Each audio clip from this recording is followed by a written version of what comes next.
Hola, les saludo con la paz del Señor. ¿Cómo están? Espero que súper bien. Vamos a dar inicio a una nueva serie de estudio Carta a los Romanos, una carta apasionante del apóstolo Pablo que es muy bueno de se escudriñar. ¿Verdad que sí, Pastor Osvaldo? Saludo con la paz del Señor, Pastora Marcia, y realmente la carta a los romanos es apasionante. Empezamos el primer programa y hicimos una gran introducción. Y agradecemos a todas las personas que se comunicaron con este primer programa.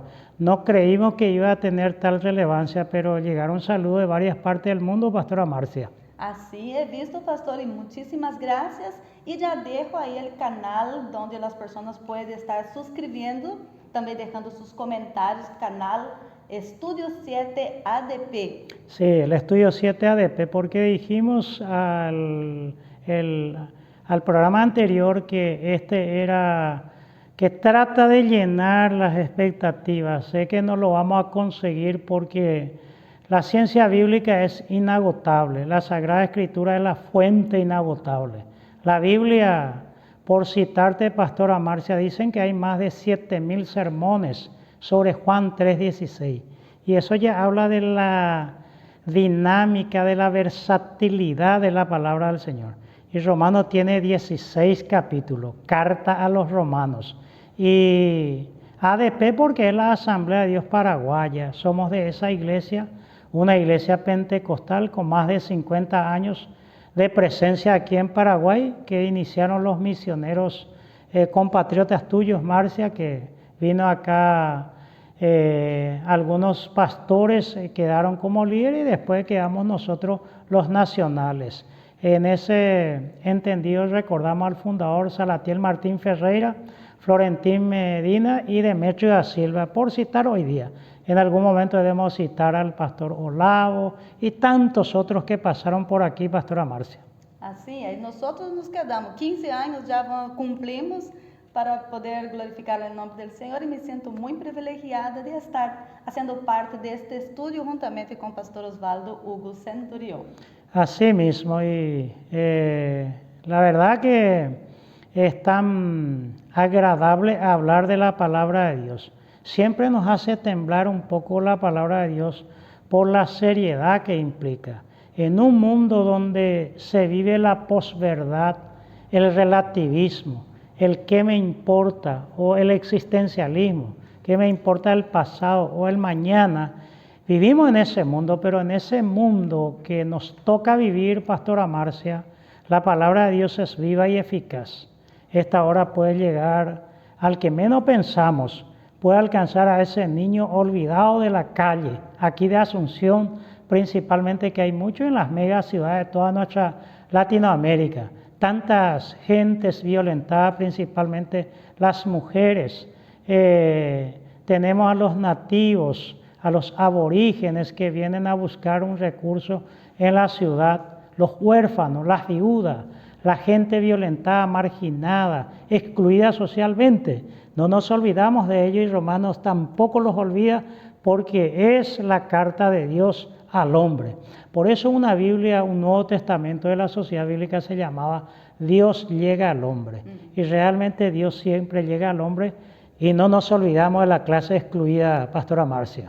Qué bien, pastor. Y sabe que yo estaba leyendo un poco este libro, que é muito interessante que me passaste para poder estar leyendo el mensaje de Romanos del autor John Stott. Y acá menciona la influencia que tiene esta carta a los romanos para todos, ¿verdad? Como estaba diciendo el pastor Osvaldo. Y ha llegado a muchos autores, personas que se quedaron en la historia, ¿verdad?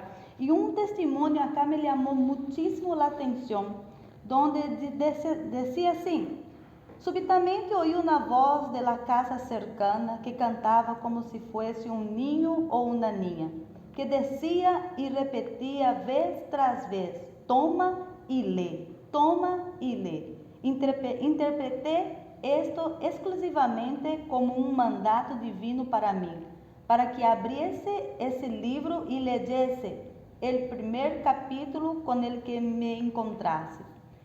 De modo que volví apresuradamente al lugar donde había dejado el libro del apóstol. Cuando me levanté, lo tomé, lo abrí y en silencio leí el primer pasaje sobre el que cayeron mis ojos. No en orgías y borracheras, ni en inmoralidad sexual y libertinaje, ni en disensiones y envidias, más bien revistándose ustedes del Señor Jesucristo, y no se preocupen por satisfacer los deseos de la naturaleza pecaminosa, como está escrito en Romanos, el capítulo 13, el versículo 13 y 14. No deseaba ni necesitaba leer más. De inmediato, con las últimas palabras de esta frase, fue como si una luz de alivio frente a toda mi ansiedad inundó mi corazón. Todas las sombras de dudas se desvanecieron. Excelente. Un comentario muy interesante y cómo influencia, ¿verdad?, la palabra del Señor y evangeliza el corazón necesitado. Sí, estamos hablando en ese momento del testimonio de Agustín de Hipona, aquel que naciera en Tagaste, hijo de Santa Mónica. Agustín de Hipona era maniqueo al principio, Pastora Marcia. Y hay un precioso libro de él que se llama Confesiones. A lo mejor en el estudio 3 o que mostramos la capa de Confesiones, donde él cuenta su historia, donde él en un tiempo fue atraído por el horóscopo, por la astrología. Después con los maniqueos entre el bien y el mal, el dualismo. Y le gustaba la oratoria, tenía una vida muy libertina, por eso él aclara que no estaba en orgías, no estaban en ese mundo cuando escuchó esa voz angelical y que le llevó hacia la carta a los romanos. Entonces él se fue en Milán porque escuchó que un señor hablaba bien y le llamó la atención a esa persona que hablaba bien. Y él se fue en un culto cristiano. Y ese que hablaba bien se llamaba Ambrosio de Milán. Y le escuchó a él, Agustín. Y cuando le escuchó a ese predicador, a ese santo de la iglesia, él se convirtió. Y le bautizó San Ambrosio a San Agustín, sin saber que estaba bautizando a un doctor de la iglesia. En su vida libertina tuvo un hijo que se llamó Adeodato, ese era. Y Santa Mónica era la que oraba por Agustín. Entonces él escuchó una voz que le dijo, lee. Es lo que, parafraseando por lo que estás leyendo. Y a partir de ahí San Agustín escribió muchísimo. De tendencia platónica de San Agustín. Él empezó a hablar del pecado original o de dónde se origina el pecado, porque eso es lo que se quiere hablar. Y Romano le impactó a él, por eso John Stott recuerda la memoria de San Agustín de Hipona. Una anécdota muy interesante que Agustín un día caminando por la calle de Tagaste, un amigo de infancia le grita, Agustín, Agustín, y Agustín no da ni media vuelta, y de repente le sigue el amigo y le toca y le dice, Agustín, ¿por qué no me hablas? Y le dice San Agustín, aquel Agustín que tú conociste murió, al quien está hablando ahora es otra. O sea, la conversión le estaba testificando. Y sí, ¿y qué pasaje de la Biblia le influyó? Carta a los Romanos, capítulo 13, versículos 13 y 14. Y bueno, eso es así, Pastora Marcia. Y sí, pastor, la verdad que la carta a los Romanos contiene el Evangelio de Dios, la culpa del mundo, doctrinas de salvación, la ley, la gracia, los judíos, los gentiles y el cristianismo, así como la Biblia Dake ha mencionado en los comentarios la referencia. Y nosotros en este día vamos a estar siguiendo hablando de este capítulo 1 que nosotros iniciamos en la serie del video pasado. Sí, la verdad que Romano toca todos estos temas. El Evangelio que no es nuestro, porque Pablo dice en el versículo 1, pastora, Pablo, siervo de Jesucristo, llamado a ser apóstol, apartado para el Evangelio de Dios. No es una propiedad privada, no es una propiedad de un grupo selecto, no es la propiedad, no sé, de cierta organización. El Evangelio es de Dios y Dios en Jesucristo se ha hecho hombre. Por esa razón hay gente que dice que Jesús murió en la cruz, con una mano extendida hacia el cielo, por decirlo, en donde trata de unir la mano de Dios con el hombre, y por el otro lado trata de alcanzar al hombre como Dios, Jesús. Jürgen Moltmann escribe un libro que se llama El Dios crucificado, en donde habla de esa cristología muy interesante, pastora Marcia. Después ya hablamos del pecado, habla allí de los judíos, capítulo 9, 10, 11, de los gentiles, de la relación entre ambos. Y la iglesia es lo que los reúne a ellos. Porque cuando Jesús dice no se puede poner vino nuevo en odres viejos, el autor de ese, Mateo, está pensando que el cristianismo costaba ya para estar dentro del judaísmo. Porque si miramos Mateo, pastora Marcia, el capítulo 1, 2 y 3, es la genealogía e infancia de Jesús y su bautismo. El capítulo 4 es la tentación de Jesús por el diablo. El capítulo 5, 6 y 7 es lo que se conoce como las logias de Jesús. Y el capítulo 8 y 9 es lo que se conoce como los milagros de Jesús. Y el primer milagro que aparece es que Jesús sana a la suegra de Pedro, una mujer, sana a un leproso y sana también a un gentil, a un pagano, el siervo del centurión. Y estas tres personas, mujer, leproso y gentil, no entraban en el culto judaico. Sin embargo, en la iglesia ellos tenían acogida. Por eso que el odre viejo, el judaísmo, y vino nuevo ya el cristianismo con una savia que venía, no podía cuadrar ya, y por eso Mateo dice esa palabra. Entonces, con referencia a lo que vas diciendo, tiene una cierta coherencia toda la escritura. Qué bien, qué interesante, ¿verdad? Bueno, entonces vamos a dar lectura de la carta a los Romanos. Sí, como quiera. Capítulo, hasta el versículo 8, como fue la vez pasada. Como quiera, sí. Bueno, leímos en el video pasado el capítulo 1 de los versos 1 al 8 y vamos a dar lectura y después vamos a estar hablando concernente a cada versículo. Pablo, siervo de Jesucristo, llamado a ser apóstol, apartado para el Evangelio de Dios, que él había prometido antes por sus profetas en las Santas Escrituras, acerca de su Hijo nuestro Señor Jesucristo, que era del linaje de David según la carne, que fue declarado Hijo de Dios con poder, según el Espíritu de Santidad, por la resurrección de entre los muertos, y por quien recibimos la gracia y el apostolado para la obediencia a la fe en todas las naciones por amor de su nombre, entre las cuales estáis también vosotros, llamados a ser de Jesucristo. A todos los que estáis en Roma, amados de Dios, llamados a ser santos, gracia y paz a vosotros, de Dios nuestro Padre y del Señor Jesucristo. Primeramente doy gracias a mi Dios mediante Jesucristo con respecto a todos vosotros, de que vuestra fe se divulgue por todo el mundo. Amén. Muy bien. Bueno, nos quedamos en el versículo 3 para arrancar nuestra serie de esta semana. Y la pregunta, porque voy a estar preguntando muchas cosas, pastor, porque soy muy curiosa. Y ojalá yo tenga la capacidad de responderte. Con seguridad que sí. Según lo que nosotros leímos en el versículo 3, ¿cómo Jesús llegó a ser Cristo? Muy bien, es una pregunta más que excelente.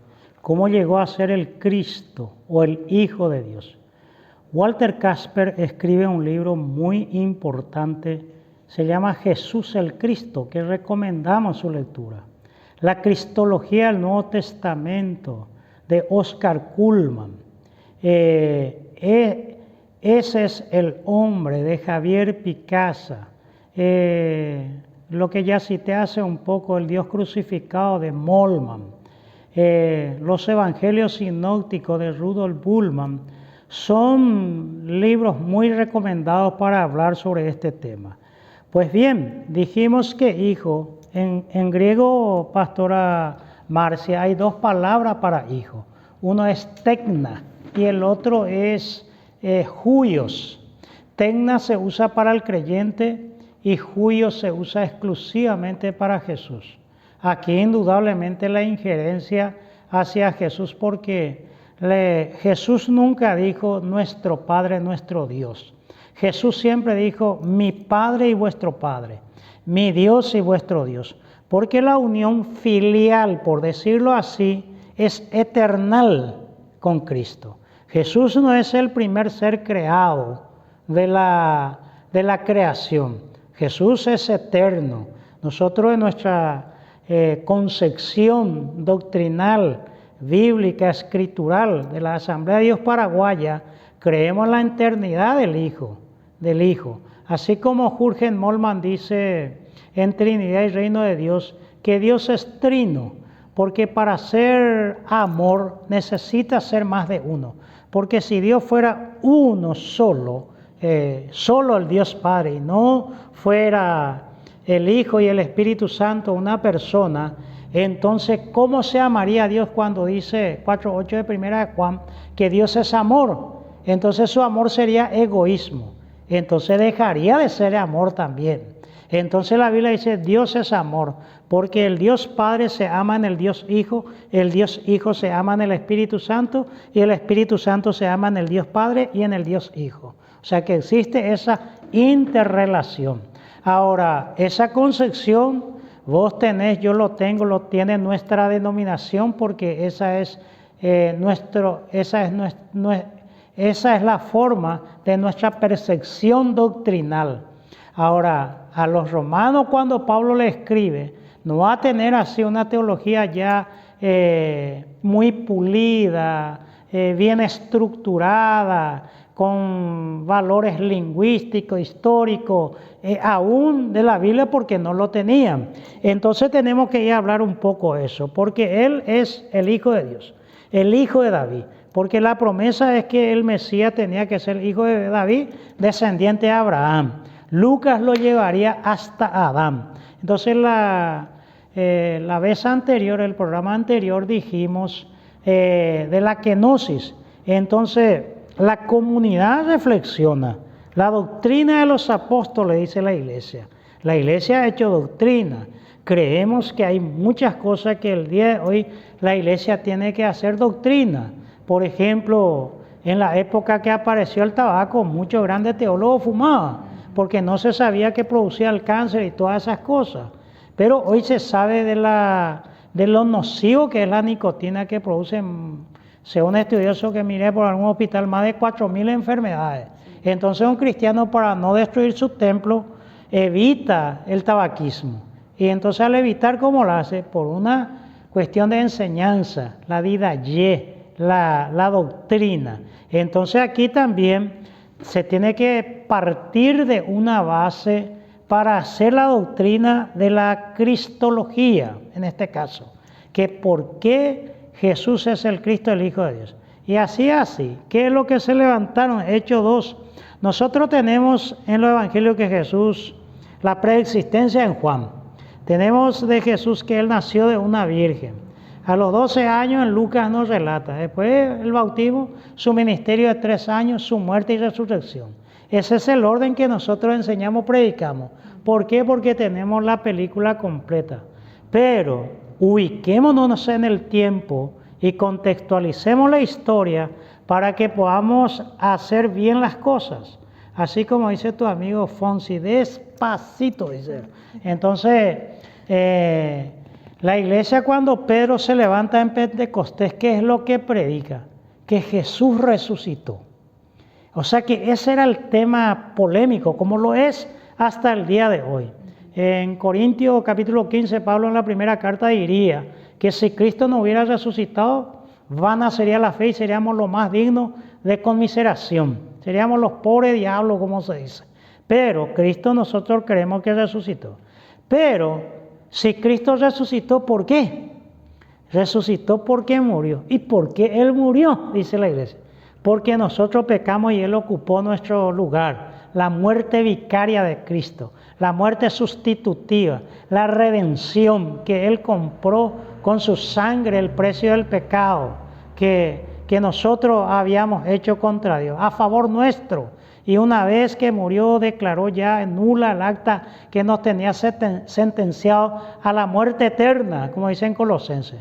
Pero, ¿cómo muere Él? ¿Cómo fue su vida? Entonces su vida se empieza a estudiar que fue impecable, que en Él no hay pecado. Él en Juan, más adelante escribirá Juan, donde él recuerda el sermón de Jesús, donde en el capítulo 8 dice: ¿quién de vosotros me redarguye de pecado? O sea, ¿quién de ustedes me acusa y puede probar un pecado, verdad? Entonces Jesús tuvo una vida sin pecado. Pero después se estudia ya también su nacimiento, que él no tuvo un prole. Así como mucha gente me pregunta por qué a lo que se llama José se le llama Pepe. A la mayoría de lo que... Acá hay un jugador de la selección paraguaya, el goleador histórico José Pepe Cardoso. Pepe. ¿Por qué? Porque se saca de que es padre postizo. O sea que Jesús tuvo un padre postizo. Y ahí el Pepe, José, San José por decirlo. O José, como decimos nosotros, ¿verdad? En la Iglesia Católica dicen San José. Recordar, pastora Marcia, que nosotros no tenemos una tendencia anticatólica porque no nos mueve lo negativo, absolutamente. Lo nuestro es el diálogo reflexivo, respetuoso, teológico, bíblico. Entonces ahí empieza a estudiar que Jesús nació de una virgen. Es decir, su preexistencia distinto a todos los ángeles porque Él no es creado. Su nacimiento diferente a todos los seres porque nadie otro más nació del Espíritu Santo. Su vida impecable, su muerte vicaria y el único en toda la historia que conocemos, porque se puede hablar de Mahoma, de Buda, de Elena G. de White, de José Smith, no sé, de todo lo evangélico, histórico. Nadie, ningún hombre sobre la faz de la tierra prometió volver de la tumba. Pero en el Evangelio leemos que Jesús dice: destruí este templo a los 3 días yo lo volveré a reedificar. Nadie me quita la vida, sino que yo tengo poder para volverla a tomar. Entonces, ese es el camino que llegó a la cristología, pastora Marcia, y no a la inversa. Por eso que en 1 Corintios capítulo 15, el verso 20 habla la primicia entre los muertos. Porque Lázaro resucitó, la hija de Jairo también, aquella viuda de Naín también, pero volvieron a morir. O sea que su resurrección fue para aquí. Y en Hebreos 10:20 dice que hay un camino nuevo abierto en el cuerpo de Jesús, en donde tendremos entrada a esta gracia. ¿Cuál es esa gracia? La entrada en la presencia de Jesús. Por eso, en un libro llamado Experimento de Esperanza, Jürgen Moltmann dice esta palabra muy importante de pastora Marcia. Sí. Toda la vez que un predicador, que un maestro, que un querigmático, o alguien, un profeta, o los apóstoles modernos, no sé, cualquier título que tenga, un sacerdote, un obispo, un monseñor, no importa quién, Jürgen Moltmann dice que todas las veces que un predicador o un anunciador esté predicando, tiene que preguntarse a sí mismo si está dando opio al pueblo o un verdadero fermento de la libertad. O sea que si yo estoy predicando, le estoy dando droga, porque se saca de Carlos Marx, él dijo que la religión es el opio de los pueblos. O sea que para él es para controlar al pueblo, pero ni siquiera estamos hablando todavía acá de religión. Nuestra idea de la relación con Cristo, de la experiencia más allá del cartel denominacional o más allá del fanatismo que pueda dar la religión, pastora Marcia. Así que es una respuesta un poco larga, pero ante una pregunta de tamaña naturaleza, sí, merece una respuesta así. Muy interesante. Has mencionado dentro de lo que todo es interesante, la cristología. ¿Y qué es la cristología cristiana? Bueno, viene de 2 palabras. Cristo en griego es Christo. el ungido. Y logía, logos, es estudio. Entonces es la ciencia que estudia a cómo Jesús llegó a ser el Cristo. Eso sería una respuesta de una definición literal. Pero la cristología es mucho. Está la de Christian Ducot, Wolfgang Pannenberg, su cristología. Son muy interesantes porque mucho lo enfoca desde la perspectiva del teos o de la antropología. Entonces tendríamos que hablar muchísimo de eso. La cristología es una ciencia muy amplia y muy linda. Estamos citando varios materiales que sería bueno que la gente lo pueda tener, estudiar, principalmente los pastores, aquellos que enseñan las palabras de Dios, Pastora Marcia. ¿Y hay algunas sugerencias para la cristología? Y sí, esto que le digo a estos autores, Jürgen Moltmann, Oscar Kuhlmann, Christian Ducot, el mismo Dietrich Bonhoeffer, El precio de la gracia, puede ser aún Rudolf Bullmann, en fin, hay muchísimos buenos materiales para ese campo. Los materiales son algunos de un nivel popular, llamémoslo. Están los de nivel medio y están los de más alto. Yo le voy citando los más altos, los más difíciles de conseguir estos libros, pero hoy por gracias por la tecnología, dice el gallo y puso huevo, pero se puede conseguir por internet y bajar esos libros para leerlos si de repente no lo tienen. En mi caso muy particular me gusta leer todavía los libros tradicionales en papel, en papiro, como se dice. Sí, ¿verdad? Sí. Podemos anotar y eso, a pesar de que facilita muchísimo la tecnología para alcanzar la cantidad de libros que se están digitalizados hoy en día. Y se facilita, ¿verdad? Porque hoy tenemos una plataforma, por ejemplo, para llegar a mucha gente. No tenemos el recurso nosotros para pagar un programa de televisión, algo así, porque ahí el tiempo es escaso. Pero gracias a Dios hoy tenemos una apertura en el medio de la comunicación y eso facilita las cosas, Pastora Marcia. Muy bien, Pastor. ¿Y en qué escala nos llegó la cristología? Y en la escala, llamémosle así, descendente, de la resurrección hasta la preexistencia de Cristo. No así como nosotros leemos el Evangelio, porque yo leo el capítulo 1, empieza el anuncio del ángel, por ejemplo en Lucas, el capítulo 2, su genealogía así. En cambio, la cristología llegó a una escala descendente de la resurrección para abajo, porque se fueron haciendo teología de cada momento. Y ahí es donde se llega en los versículos posteriores que vamos a ir citando aquí de Romanos. ¿Y quién declaró Hijo de Dios a Jesús? Exactamente, porque alguien enseguida nos respondería en nuestra comunidad pentecostal. Y en Mateo 3 dice, este es mi Hijo amado en quien tengo complacencia.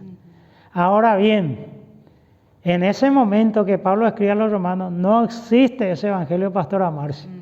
Eso va a venir cerca de la década del 80. O sea que ellos no tenían ese testimonio como nosotros tenemos. ¿A quiénes tenían? A los apóstoles y la iglesia con la cual se hacía la reflexión teológica.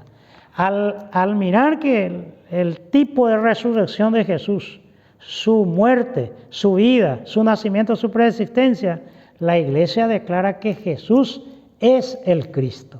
O sea que acá tenemos que decir en el contexto de Romanos que Jesús es el Cristo declarado por la iglesia, porque Pablo le dice acá acerca de nuestro Hijo Jesucristo, que era el linaje según la carne, que fue declarado Hijo de Dios con poder según el Espíritu de Santidad por la resurrección.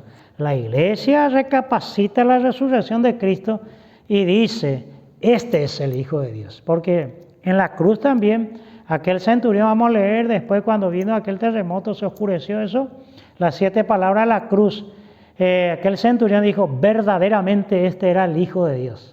Pero no lo declara él, ¿verdad? Ya la iglesia declaró y después van a escribir los agiógrafos, o hagiógrafos, sería el hagios, serían los escritores sagrados que nos van a dejar fijo en una escritura en la Biblia de todos esos elementos que en ese momento, Pastora Marcia, vuelvo a reiterar, Pablo acaba de escribir carta a los tesalonicenses y Gálatas. No había otro escrito. Posterior vendría eso. Y la iglesia como iglesia, cuando se habla del canon del Nuevo Testamento, va a tardar mucho tiempo para tener los 27 libros. Buena pregunta. Qué interesante, muy bien. Estamos en el estudio de la carta a los romanos del apóstol Pablo y las preguntas van surgiendo desde los versículos de la cual nosotros estamos leyendo. Y en el versículo 5 de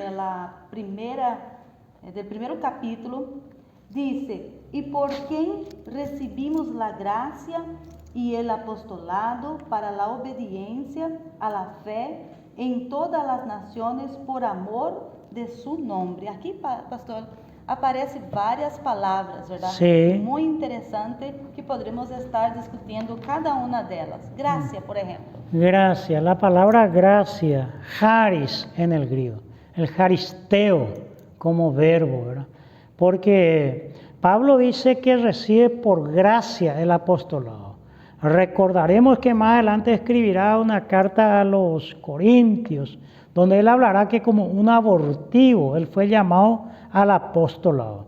Recordemos que la palabra apostolos, como sustantivo masculino de la segunda declinación, la primera sección caso nominativo singular, tiene la injerencia jónica y tiene la injerencia ática. Jónica el enviado y ático, llamémoslo así, los almirantes, los que comandan, el principal del barco. Cuando Pablo se refiere a ellos, se refiere al sentido ático de los 12, pero para él el sentido jónico de un enviado. Es decir, que su apostolado, Pablo tiene el sentido de la misión. No nos olvidemos que el capítulo 9 de la conversión de Pablo, Jesús dijo que cuando Ananías le reclama, le dice: y yo le haré saber lo que tiene que sufrir por mi causa. No tiene nada que ver con pare de sufrir, eso no es, eso es lo que le predica a Pablo. Sí. Y dice: porque me será testigo delante de los reyes y los gobernantes. Todos quieren ser capellán de la reina, como John Stock, o como otros consejeros, los presidentes, o como el profeta Isaías de sangre azul, que estaba muy cerca de los reyes de Israel, y no como Miqueas, o no como uno de los profetas recordará que dijo: yo no soy profeta ni hijo de profeta, sino que trae la vaca yo estaba. A nadie le gusta ese ministerio, ¿verdad? Pero lo que Pablo entiende, a pesar de que él va a muchas, porque apela al César, más adelante lo vamos a mirar en Hechos, ante Festo, el rey Agripa, que era el tetrarca allí de Galilea. Pablo va por causa del Evangelio ante muchos gobernantes, pero es por la misión que tuvo. Y él entiende que esa gracia, que ese elemento que le surgió de quedar con gente importante, no es por un mérito, sino por un favor inmerecido, o más bien es por un obrar de Dios en su vida. Y eso es lo importante, la palabra gracia. Más adelante podemos mirarlo un poco, la palabra gracia y la palabra misericordia, mirarlo un poco en el contexto histórico de dónde se genera. Ok, ¿y la palabra fe? Y la palabra fe es pistis. Recordemos que a Pablo, ¿qué es lo que le mueve? Le mueve la fe en Cristo. Porque si no tuviera la fe en Cristo, no hubiera vivido ni pasado lo que él pasó. Pero la fe en Cristo hace eso. Y le mueve el amor. Porque allí dice, la fe es pistis. Fe es don de Dios para vivir la vida cristiana. Entonces a Pablo le mueve ese elemento. Aunque parezca increíble porque se declara ateo, más allá de eso, Sigmund Freud dijo, pastora Marcia, que el primer requisito para la salud mental es el amor. Albert Einstein, el que habló de la teoría de la relatividad y muchas cosas, esto es la cuestión de las bombas nucleares, todas esas cosas, reconoció y descubrió la potencia, llamémoslo en los números y en los átomos. Pero Albert Einstein llegó a decir que la fuerza más grande y más potente de este universo es el amor. Y el amor no es algo tangible. Por eso el Principito, ¿verdad?, dice que en este mundo las cosas más importantes o más nobles son intangibles. Y esta palabra, dijimos primeramente, ¿verdad?, gracia, Gracias. fe, y el otro que me dijiste, Amor. amor, no son tangibles, pero esto es lo que le movía al apóstol Pablo. Por eso que aquel que se mueve porque piensa que como pastor va a ganar dinero o que como pastor va a recaudar mucho o que alguien sea motivado por el dinero, está desorientado en su llamado. Hay muchísima gente aquí en nuestro país, el Paraguay, donde le estamos transmitiendo esto. Probablemente el 90 al 95% de los pastores no tienen absolutamente nada. Ninguna riqueza, que tiene que ser los bivocacionales. Es decir, que tiene que estar trabajando paralelamente con una asada en la mano, con el sol acá que en Paraguay llega a 40, 45 grados, para llevar el pan en la familia y después a la noche ir a predicar el Evangelio. Esa es la realidad. Si hay alguna gente que hacen ostentosidad de su fe, por llamarlo de esa manera, a pesar de que para mi gusto no lo es, no es el modelo de Cristo. Yo sé que hay prosperidad en Jesús, aquella persona, familia que viene a nuestra iglesia, que vivían mal, pero abandonaron el vicio, abandonaron las cosas light, las cosas futiles de esta vida, mejoraron, crecieron su casita, compraron un terreno y van prosperando. Eso es consecuencia de un proceso en la vida de un cristiano. Pero no es automático como el mago que mete aquí nada para allá y te saca una paloma, un conejo. Eso no es la fe absolutamente. Entonces, valga esa aclaratoria muy buena, Pastora Marcia. Por eso entonces se menciona obediencia, naciones, porque él estaba involucrado con todo eso, ¿verdad? Excelente. Sí, porque él dice la obediencia.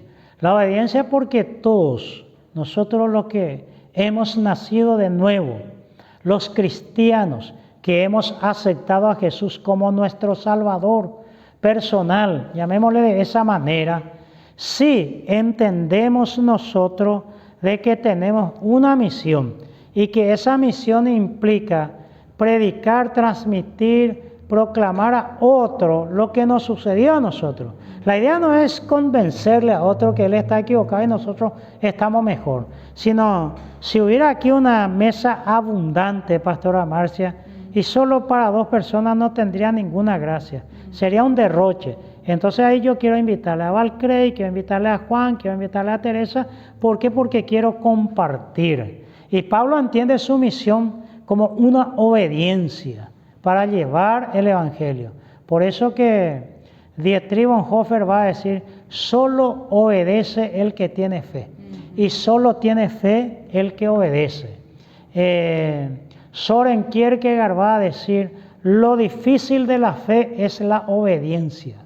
Porque eso es lo difícil. Entonces tenemos palabras claves. Hay otra palabra, amor, ¿verdad? Amor. Que en algún momento hablaríamos de naciones que son las etnias. El cristianismo es llamado a todas las etnias, a todos los pueblos, por aquella gran comisión que termina Mateo 28. Y hacer discípulos en todas las naciones. Naciones a todas las etnias, a todos los grupos étnicos del mundo. En Paraguay, por ejemplo, hay mucha comunidad, Pastora Marcia. En las fronteras por el este están los brasiguayos, que se dice. En el Chaco paraguayo están los menonitas. En La Colmena, aquí hay una ciudad de los japoneses que vinieron después de la Segunda Guerra Mundial. Hay un lugar en San Pedro llamado Nueva Germania, donde están los alemanes. Allí en Encarnación hay mucha comunidad ucraniana, rusa, eslava, en fin.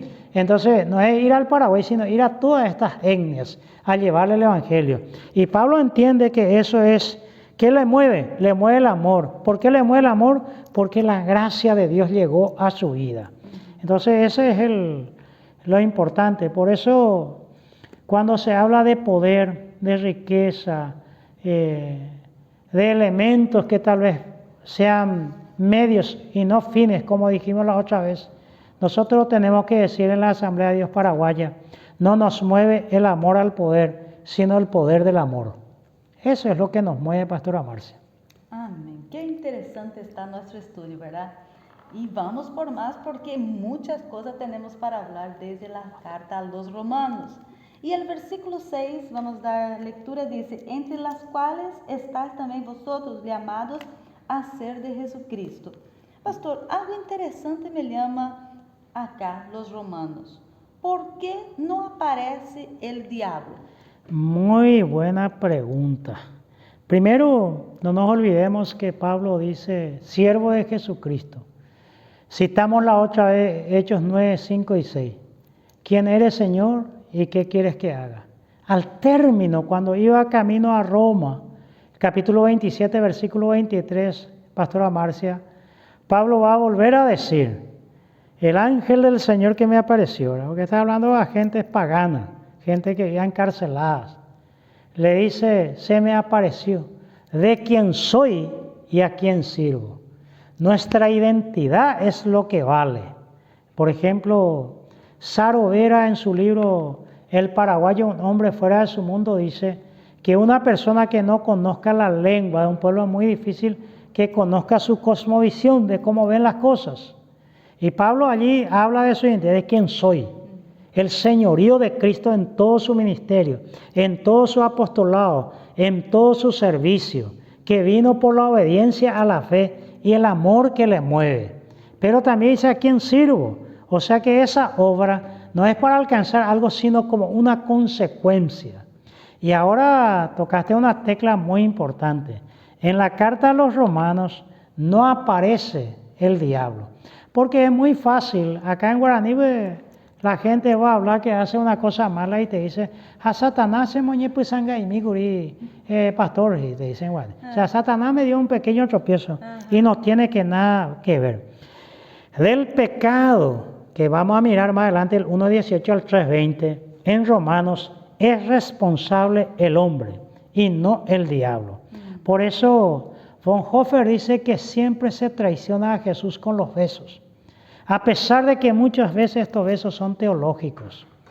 Porque al pecado hay que mirarlo en el sentido de lo que es, de la dimensión que tiene eso. Por eso que la Biblia no le interesa mucho lo que yo sé, pastora. No es un cúmulo de información, llamémosle academia, a pesar de que es el conocimiento bíblico, teológico y exegético es muy necesario en este tiempo. Sí. Pero la Biblia no está buscando que vos sepas mucho, ni le importa mucho lo que estés haciendo como para agradar a Dios, pero le importa mucho lo que vos seas. John Mackay escribe un libro que se llama El otro Cristo español. Y John Mackay dice, ellos poseen a Cristo, pero no es poseído por Cristo. O sea, el cambiar de camiseta, yo ya no soy tal religión, ahora soy tal, no conlleva a ningún puerto, como diría Séneca, al que no sabe a qué puerto se dirige, ningún viento le es favorable. Lo que va a llamar la atención la Biblia es la conversión del pecado a la nueva vida, de la muerte a la vida, de la condenación a la salvación, de las tinieblas a la luz. Eso sí le interesa. Las otras cosas que mencionamos, lo que hacemos, lo que conocemos, viene como lógica consecuencia de eso. Entonces, eso es muy importante porque en el pensamiento del judío, el ser hijo es ser igual al Padre. Porque es un proceso, es toda una tarea ser cristiano. Hans Kuhn escribe un libro, Ser cristiano. Porque, ¿qué pasa, Marcia, cuando vos ves en la iglesia que viene una criatura y se porta mal? Parece que no está en el ambiente y corre, grita y es molestoso al que viene a escuchar la palabra de Dios. Sí. Nadie sabe qué dice la gente. ¿Qué pensás que dice la gente? La mamá no educa, mamá no está viendo. Sí, lo primero que la gente pregunta, ¿el hijo de quién es ese? ¿Dónde está su papá y su mamá? Entonces nuestra identidad tiene que ser dentro del marco del servicio de estos valores o estas palabras de alto contenido teológico doctrinal, lo que Pablo dice.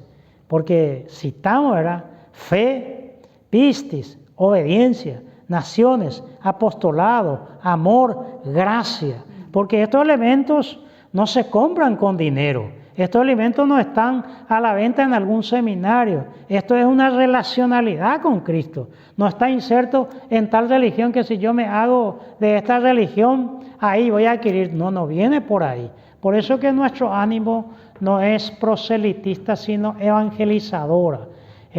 Si alguien viene, lo recibimos con todo el cariño, pero predicamos el Evangelio y que vengan por el poder del Evangelio, no por manipulaciones, no por engaños, no por promesas espurias, engañosas, ilusorias, sino que vengan por el compromiso y el verdadero llamado de Cristo. Por eso que de repente, igual que Cristo cuando habló su doctrina, casi fueron todos. Y le dijo a sus discípulos, queréis iros también vosotros, ¿verdad? Y entonces, la verdad padece, pero nunca perece. Lo que intentamos es ser verdaderos, eficientes y eficaces en el anuncio del Evangelio de Cristo. Muy bien, pastor. Vamos para el versículo de número 7.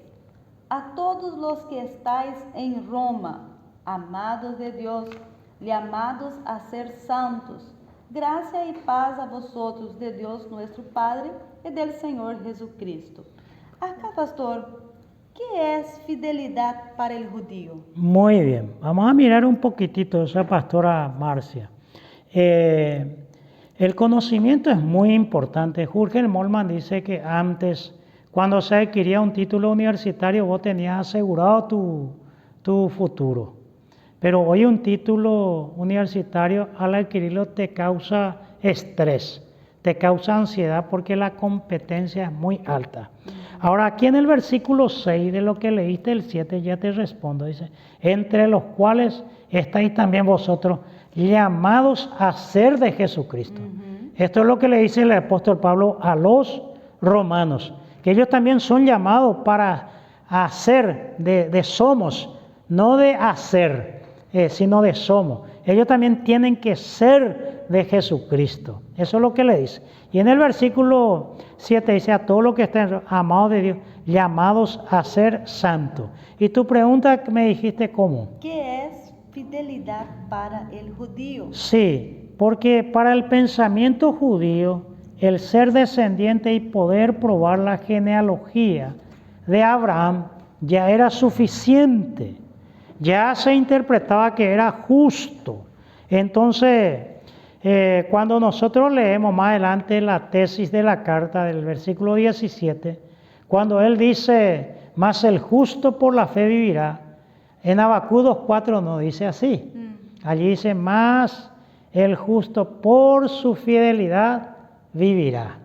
Entonces hay una cuestión diferente por la fe y por la fidelidad.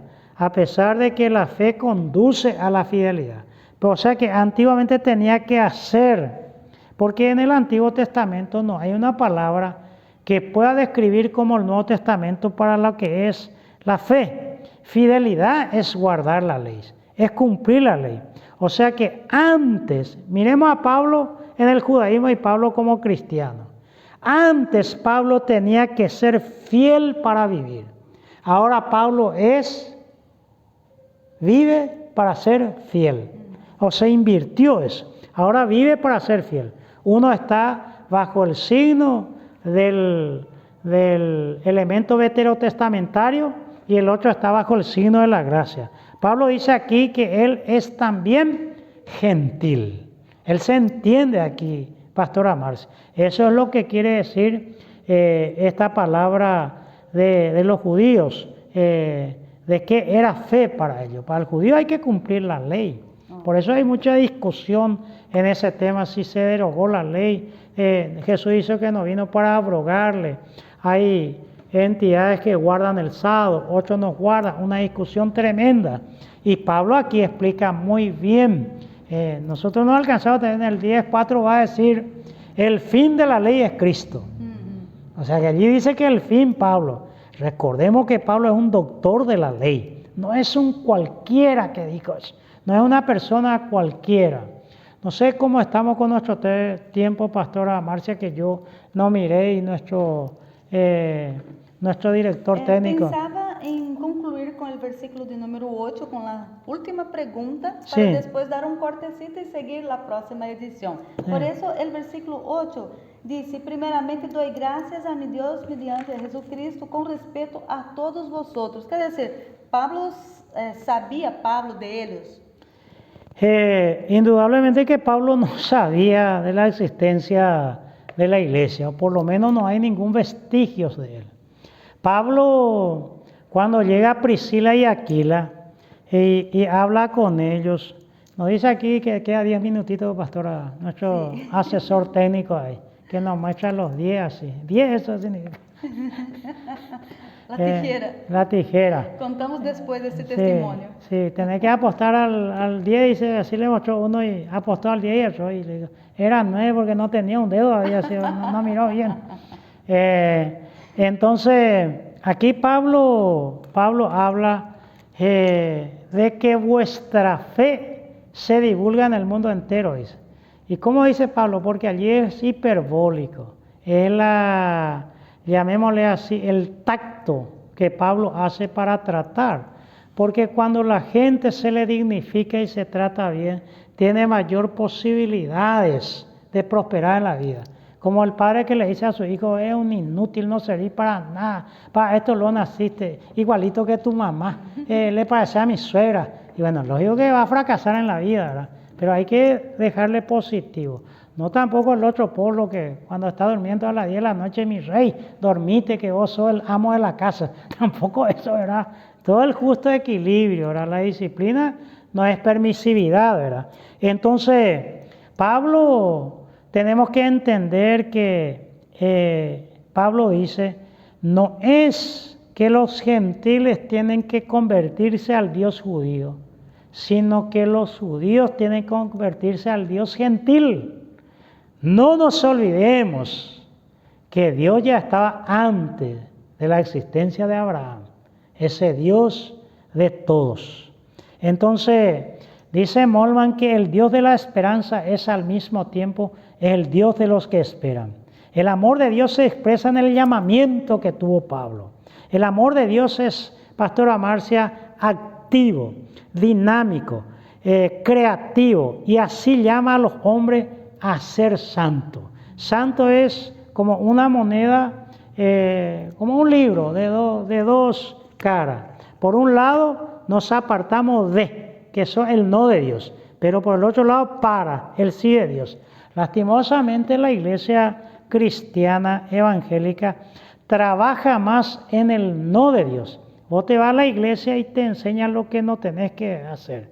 La iglesia dice que no hay que usar bigote, otros no hay que usar barba, la mujer no tiene que cortarse el pelo, no, los hombres no tienen que mirar televisión, no tienen que escuchar radio, no tienen que ir a la cancha, al teatro. Es un no, es un no, es un no. ¿Y qué vamos a hacer? Y lo único que hay es ayunar y orar, te dice. En cambio, Pablo, por más adelante vamos a mirarlo, por ejemplo, el capítulo 3 de Colosenses, hasta el versículo 5 él habla el no, lo que no debemos, de desvestirse.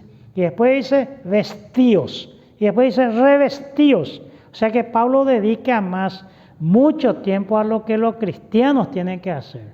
Nosotros podemos citar acá muchas cosas: ser feliz, ser buen padre, buen hijo, buena madre, buena vecina, buen ciudadano, predicar, estudiar, ser útil a la sociedad. O sea que muchas cosas, estamos hablando de cosas positivas que tiene que ser una persona. Entonces, esos. Y termina ese versículo 7 de algo que me olvidé, no te dije, Pastora Marcia. Pablo dice gracia y paz. Gracia y paz. Sí, o sea que estamos hablando otra vez de gracia, ¿verdad? Aquí, Haris, y paz, Irene. Entonces Pablo escribe en griego, pero todavía piensa como judío, como nosotros los paraguayos. Hablamos el español porque llega más gente en toda nuestra Latinoamérica, pero pensamos en guaraní. Y aquí Pablo está hablando del shalom, paz, la paz integral. Y gracia se entiende como don que él recibió.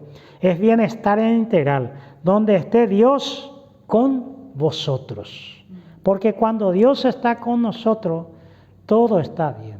Como hay un niño, Pastora Marcia, que una vez le presentó así como la imagen de Lutero. Su papá era un pastor y iba a hacer un sermón y le molestaba entrar debajo de la mesa así. Entonces agarra a su papá y le dice, si vos armás esta cara, y rompió todito así, un mapa mundi tenía, y rompió todo y le dijo, anda a armar, y si armás esto yo te voy a dar un premio, para que le deje hacer el sermón.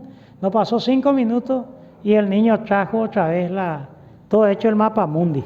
Y le dice, ¿cómo lo hiciste? Y ahí atrás había la imagen de un hombre y el amor del hombre. Y le dice, si el hombre está bien, el mundo también, papá. Entonces, si por lo menos a una persona le es útil y le es favorable para que esta meditación nuestra es muy importante.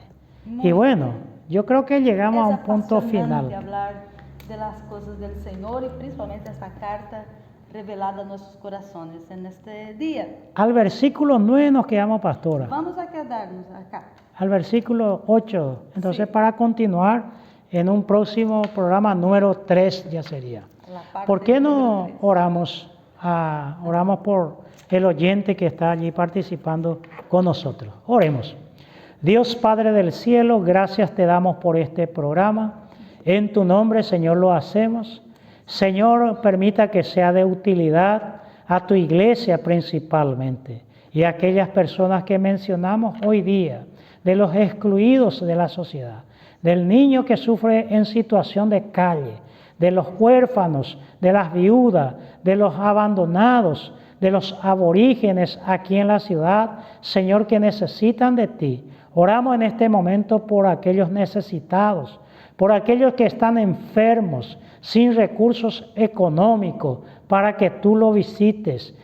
Tú eres el Dios de la esperanza y de todo consuelo, que enjugará todas nuestras lágrimas. Por eso, Padre eterno, en esta hora, Señor, que estamos orando, Señor, tú puedas bendecir a esa persona que está compartiendo esta oración, que está orando y creyendo en ti de que tú harás mucho más de lo que nosotros pedimos o entendemos. Lo hacemos, Señor, en el nombre de tu Hijo amado Jesús. Amén.